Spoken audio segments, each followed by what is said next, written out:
La verità che Vincenzo Consoli sta raccontando ai giornali era l'argomento di oggi a Montebelluna. Voci discordanti sul personaggio e su quanto ha fatto per la banca.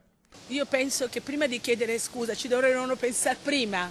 Io penso, adesso è troppo facile chiedere scusa. Io penso, pure io ho perso dei soldi, però penso che proprio Consoli l'ha resa di carattere internazionale.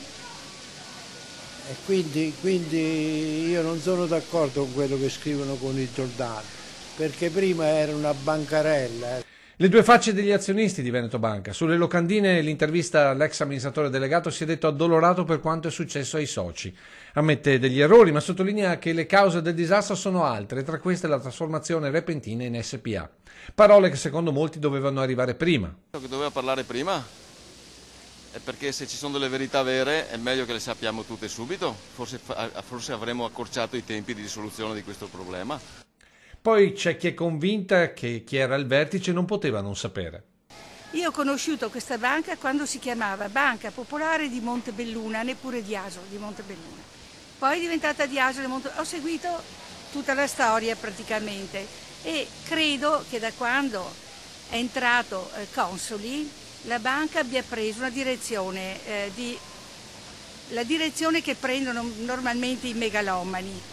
Delusa e arrabbiata la maggioranza dei cittadini azionisti e correntisti. Noi credo neanche una santa.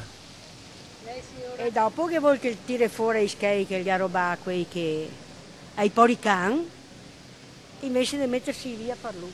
Anche per il sindaco l'errore più evidente è aver perso il contatto con il proprio territorio. Un divario antropologico fra chi si permetteva di avere l'aereo per andare in giro in Italia e in Europa e invece gli azionisti che umilmente si spostavano coi furgoni a lavorare sul territorio.